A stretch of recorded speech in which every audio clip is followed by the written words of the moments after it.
Hold on one second. Okay. Hold on here, I gotta get my notes. Okay.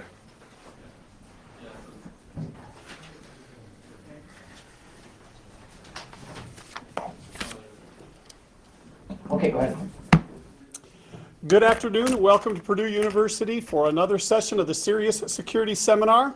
If you are viewing this live or sometimes freshly after it was recorded in March of 2015, please take some time and visit the CERIAS website, register, get some information for the CERIAS Security Symposium coming up in a few weeks. So our guest today is from MITRE Corporation, a proud sponsor and partner with CERIAS. And our visitor is Dr. Andy Piles. Andy is a senior cybersecurity researcher. Andy, welcome. Thank you. So the actual talk today is going to be called, is part of the research I've been leading over the last year and a half over at MITRE. It's called VAMDA, or Virtual Android Malware Detection and Analysis. And so let's go ahead and get started here. So the problem that we're trying to really address here is more generally the app vetting problem. So the app vetting problem in general is basically trying to figure out, you know, if you've got an application, a mobile application, how do you actually vet it, or you know, how do you verify that there's no malware on there? So just to kind of set up this problem a little bit, there's basically, you've got the Google Play store that has over 1 million applications. Actually, I think it's like 1.2 million right now. There's also the Apple store, which has over 1 million applications. Then you also have like the third-party applications as well, like the Amazon, and a couple other ones like that. So all of those app stores really have this problem of like, how do you, if you've got this huge quantity of applications, like over 1 million, how do you process these things very quickly?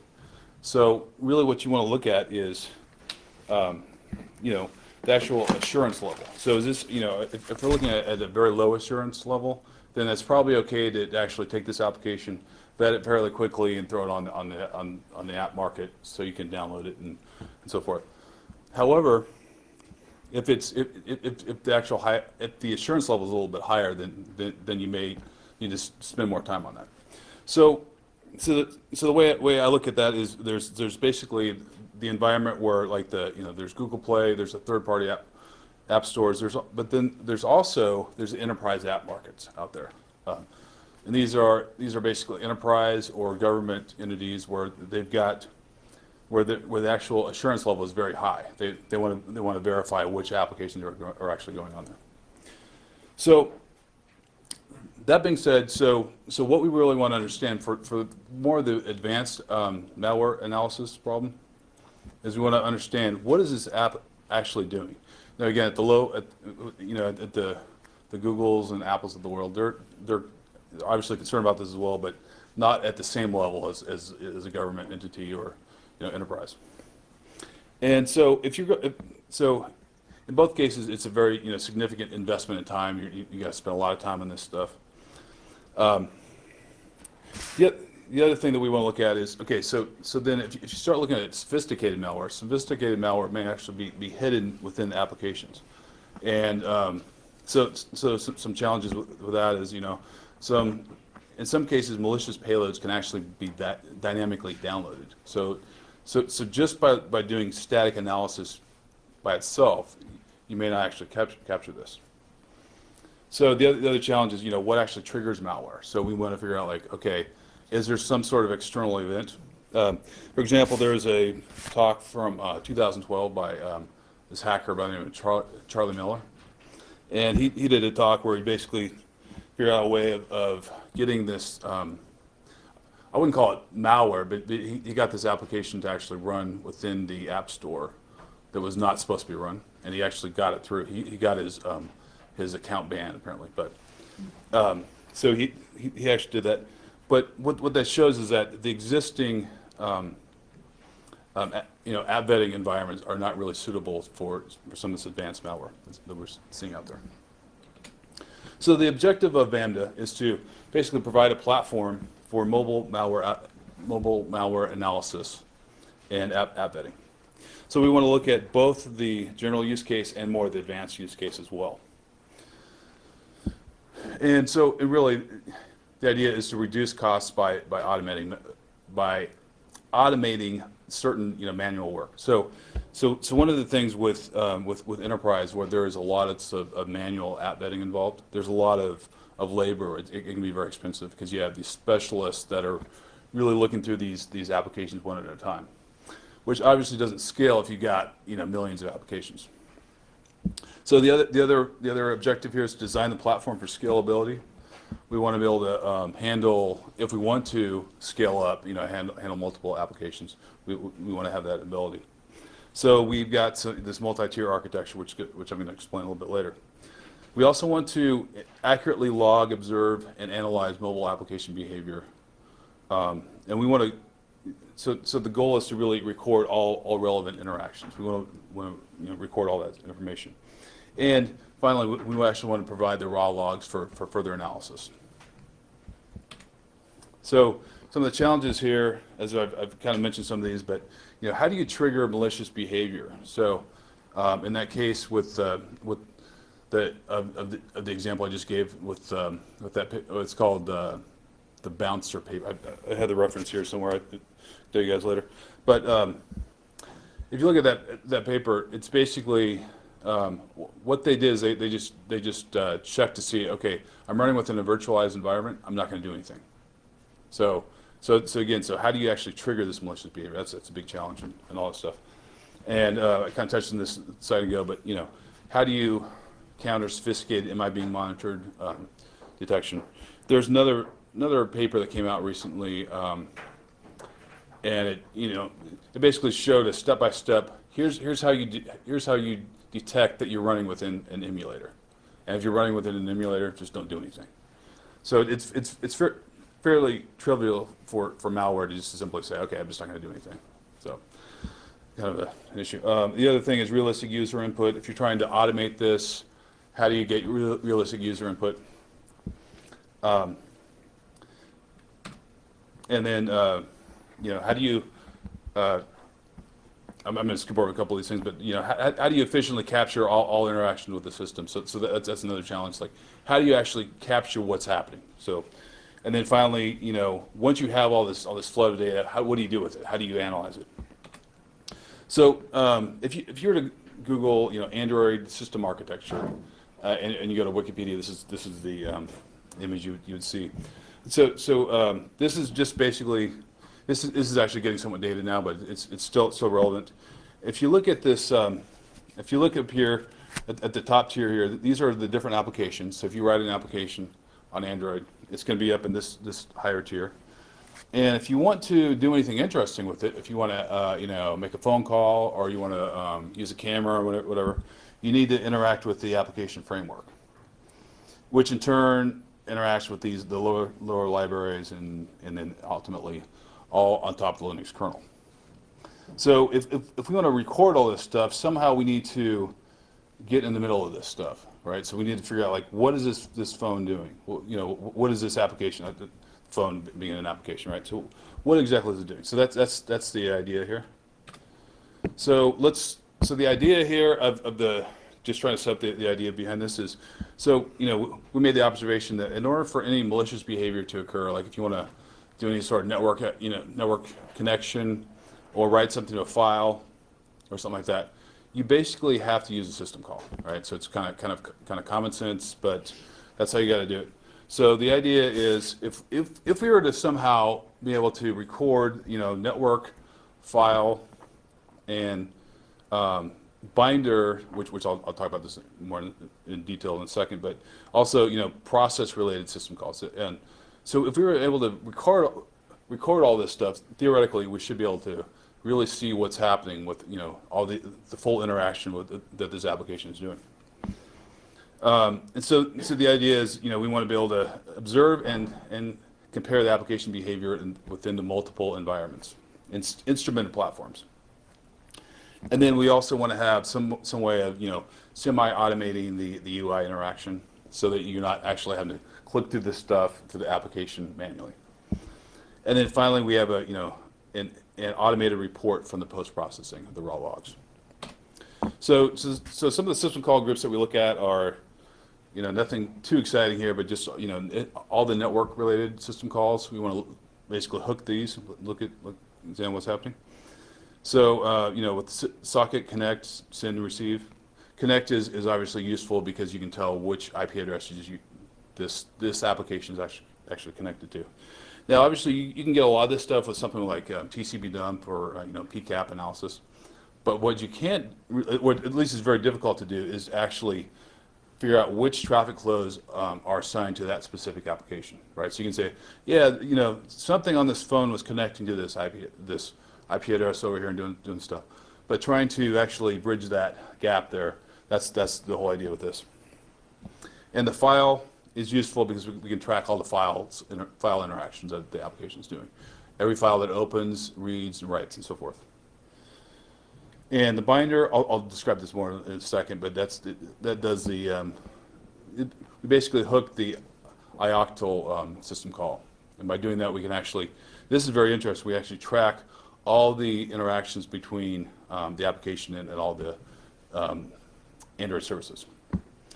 And then process, we also look like every time it runs exec, like let's say that some malware that we've seen, well, some of the older ones, will actually include a ARM binary, and so it'll actually try to execute that.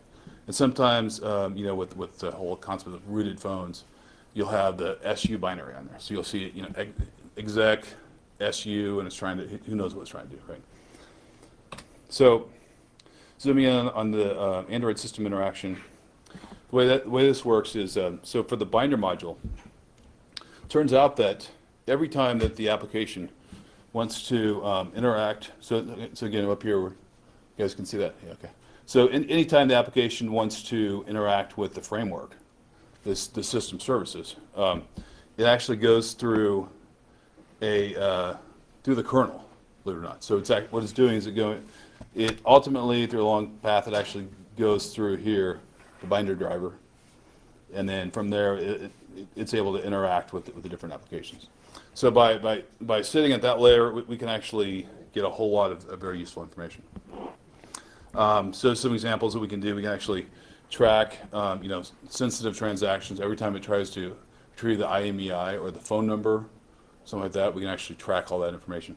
Also, interestingly enough, we can, anytime we get SMS messages sent out, we can actually sent or received, we can actually retrieve that as well. So now that we have this kind of this concept of how to do it, how did we actually build it?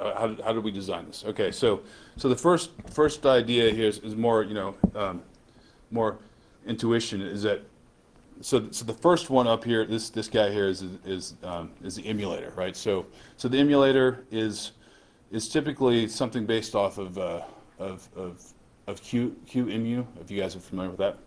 So this is obviously a very well-known virtualization software out there, and it's very easy to scale, right? You can just have a server out there and have a whole bunch of instances, and it's very easy to scale.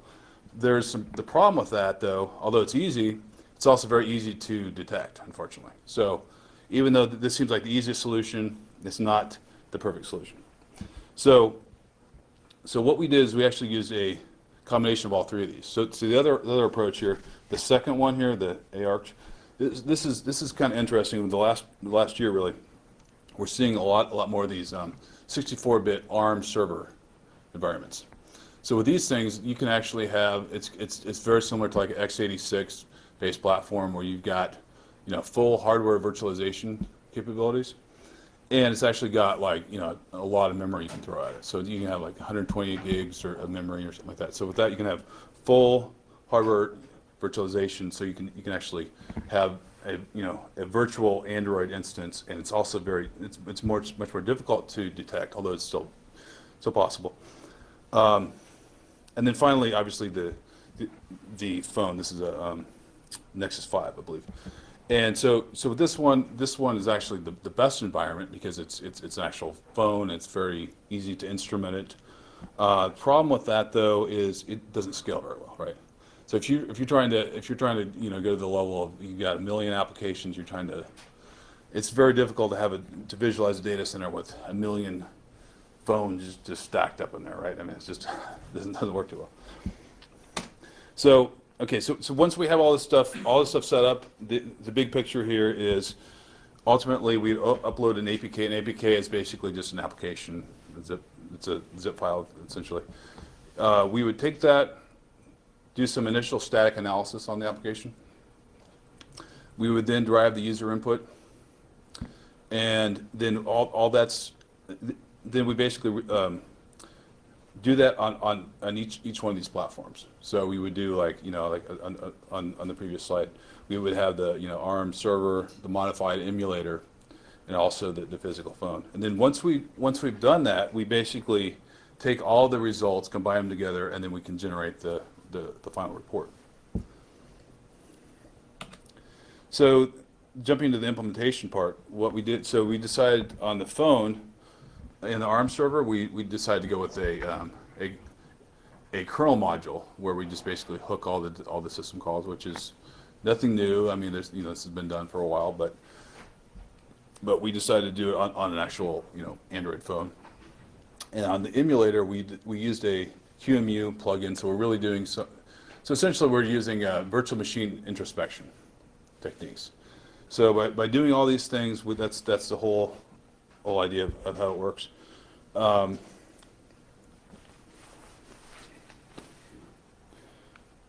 So the way that worked, we can jump in here. This is how we actually implement it on the kernel module part.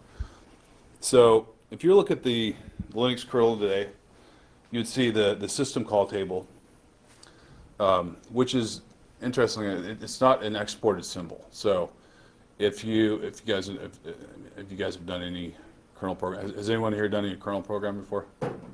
Okay, a couple people. Okay, so yeah, so if you're doing some kernel programming, basically you've got an issue where, for security reasons, they've made it so certain symbols are not exported. So if they're not exported, it's kind of tricky. So anyway, it took a little bit of work, but we were able to finally find that the system call table, and then from there we were able to redirect it. Now the way you read this is basically the system call table has the addresses of these various functions out here, like for example sysclose or sysopen. So that would actually store the address there. So all we do is we just basically figure out what that is and replace that with this one right here. And then what we can do, we can actually process that before the actual call is actually run. And then once it's done, then we simply send the response back. So you can't really tell that it's nothing that's running. Okay, so that's the kernel module idea.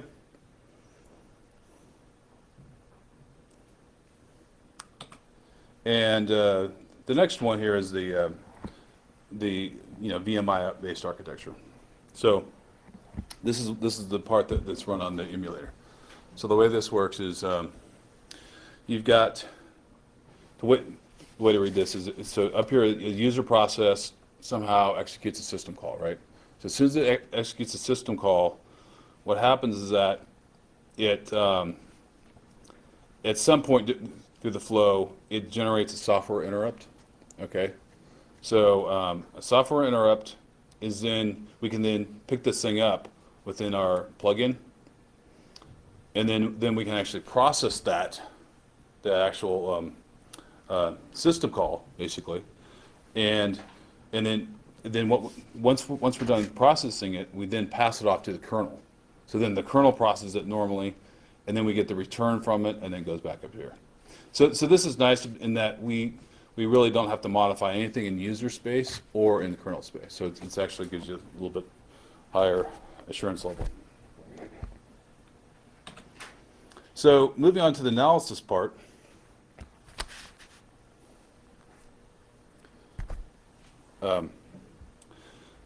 So basically we have several different approaches here. So the first approach is the static analysis.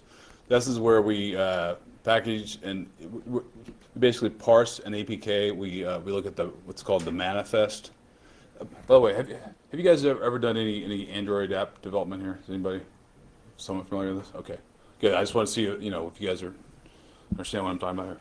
All right, so yeah, so basically, if you know what the manifest is, that's where you set all the different permissions requested and all, and you also say, okay, these are the services that are starting and stuff like that. So you declare all that within the manifest.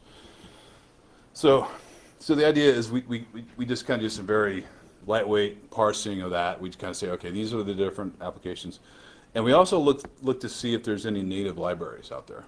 So there's another interesting gap with the mobile space right now, where it turns out that most, at least from the last several years, most of the malware that we've seen, all the ones that really do anything particularly malicious, it's all done within native libraries. So we don't ever see anything like in the Java level, oh yeah, let's do something really malicious. It's typically done within a native library. So we've done some work on this to try to look at this a little bit. And so the way that we do that right now, it's very rudimentary, but we actually track all the possible system calls that could be done on this particular library. Then once we know that total list, we can then use that to help with the actual analysis later. And then the next part is obviously the Android API call inspection. This is really more the binder inspection. Okay, so we can basically track data leaks, look at privacy issues, and some of the things we can look at is from the previous slide. This kind of explains it a little bit, but we can look at every time an application tries to access the camera, retrieve IMEI or contacts or whatever. We can actually track all that information. Also SMS traffic. Now for the network part, we I think I touched on this a little bit briefly, but we also use like an SSL MITM or man in the middle proxy to actually record all the traffic. So a lot of times you'll see that traffic will actually be encrypted over SSL, so you can't really. So if you're running something like TCP dump, you're not going to be able to capture that. So we just use that to help record some of the data, and then we also utilize tools where we can actually record all the actual data that was transmitted to see if there's any data leakage. So the other thing that we look at is some file system stuff. This is just again just basically parsing all the logs that were previously generated. So we'll look at the file system to see what sort of files were opened, what sort of files were read and written to, and so forth. And the process one, we were looking at some malware from like 2012, I think. And this is one that was called Rage Against the Cage. I don't know if you guys are familiar with that one. It was kind of this famous one that came out. But basically, it was running a fork bomb, is what it was doing. So what that means, yeah, it's a couple people nodding their heads. Basically, what that means is that you just run fork over and over and over again, and then it finally exhausts the system, and it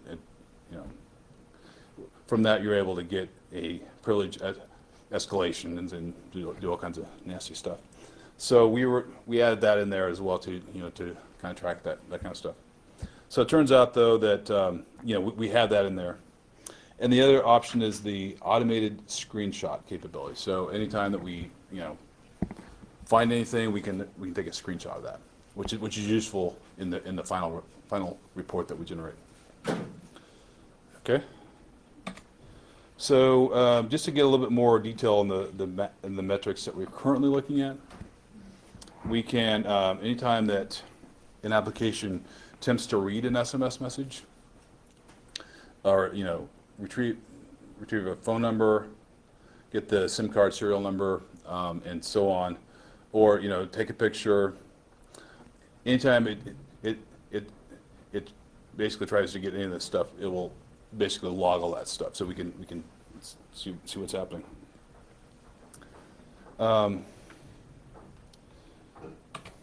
So the next slide here just kind of talk about the VAMDA workflow. So the way this would work is, so first an application is uploaded to the VAMDA platform, and we basically analyze the application with the emulator environment using the actual VMI approach that we talked about earlier. And we find that this is the cheapest to deploy. So we want to be able to, this is easy to scale out. We can have as many of these as we want. We can basically, this is useful for the less sophisticated malware out there. So anything that's doing any advanced malware capabilities, this is the best approach. And then we then analyze the applications on these other platforms, and then we can basically analyze and then compare the results, and then finally generate the report. And so this next slide here is an actual screenshot, if I can get this to work, of an application of a malware sample that we were actually looked at. So this shows you, this is kind of what we do with the on the emulator, modified emulator, and this is going to show you how it interacts. Just to let you know, this actually takes a long time to analyze an application. It usually takes about 45 minutes to an hour, just for each instance. So it takes a long time. So the video here I'm going to show you, I'm not going to bore you with a 45-minute video here. is actually it's sped up I think by 8 to 10 times. But even then, it's still kind of tedious. You're kind of like, all right. So I'll try to walk us through it. Okay, you guys see that? Okay, all right. So here it is. It's starting it up. This is the semi-automated UI automation script that we have. What it's doing right now is it's actually installing the application, our application. Which, and again, this is 8 times speed up, so it just takes a long time to do it. But all right, so here it is. They actually installed the application, and this malware here is called Locker, and basically it's really not that sophisticated. But what it tries to do is it installs. Let me pause that for a second so we can see what's happening. So what it does is it basically installs itself, and it tries to it basically keeps itself running in the front. So if you press any like the home button or something like that, nothing will work because it just always thinks that that's in the front. So it doesn't really actually do anything really malicious. It just always runs in the front. So you get this pop up and it says, to unlock your device, send us $300. Okay, so that's they're trying to get this information here. So our system really just kind of goes through this in an automated fashion. Obviously, if someone wanted to go through here and actually do it automatically, or actually manual intervention, you could do that as well. But just kind of shows you how it works. So it's interesting to just, enter $300, and then once you have that $300, I guess you get it generates a special code, and then by doing that, it will actually send an email address. I'm going to show you a screenshot here in a second. But it's going to go, it goes through here, and so our UI automation is not perfect. It works, but it's not really. It can use a lot more sophistication. Okay, so it's just going to go through here, and then eventually it's going to work its way down and hit the unlock device. So I'm just going to skip ahead a little bit. Okay. All right, so by doing that, what we were able to, we looked at the logs here, and this is what we found out. So it turns out that it's actually connecting to an IP address over in the Ukraine. And what it's doing, we found out that this is actual message that it sent out. So in this case, it retrieved the IMEI information. In this case, this was on the emulator, so it wasn't really that interesting. But if it was running on a real phone, this is what you would see. It also grabbed what's called the app key. So it grabbed all that information and it connected to this server in the Ukraine, and that's what it's doing. So we also looked at, I mentioned earlier with the application running in the foreground all the time, and you're trying to stop it, and you just couldn't do it. Well, it turns out that by analyzing the binder activity, this is what we were able to see. So there's this so it looks like it's got some kind of a for loop running. You just constantly move past the front during that time 281,000 times. So it's just constantly doing that. So that's really all they're doing. And in this case, it's really not that interesting, but it just kind of shows you the capabilities, what we can do.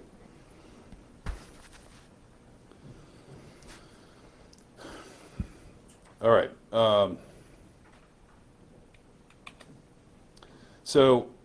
This is actually going a lot faster than I was planning. But this is where we're at so far with this project. We've been working on it for about 1.5 years so far, and we've got some. I think we've got a really good start. So some of the things that we want to work on going forward is we want to look at some advanced pattern recognition.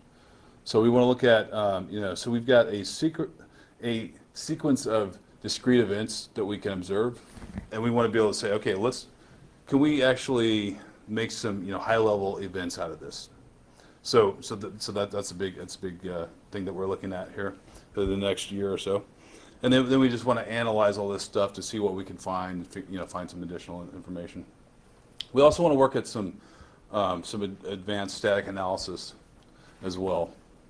And the last category I think is kind of interesting. It's a little bit vague, but it's just advanced analytics. I mean, so we've got all kinds of data here, and we're looking at some advanced ways of really making sense of all this stuff. So that's currently what we're working on.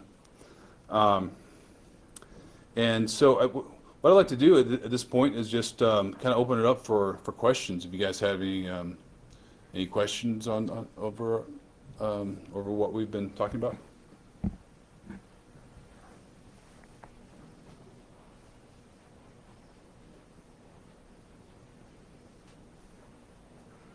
Yeah. How easy is it to detect? Turn your mic on.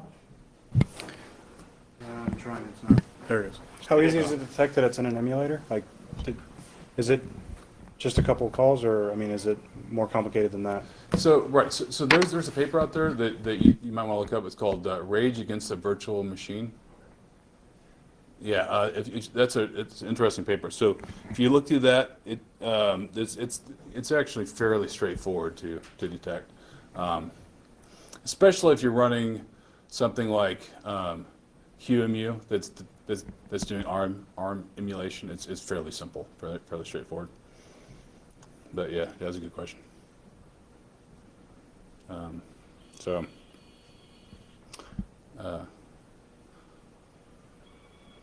All right, any other questions?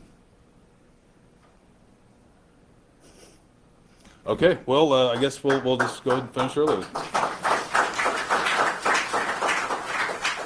All right, thank you.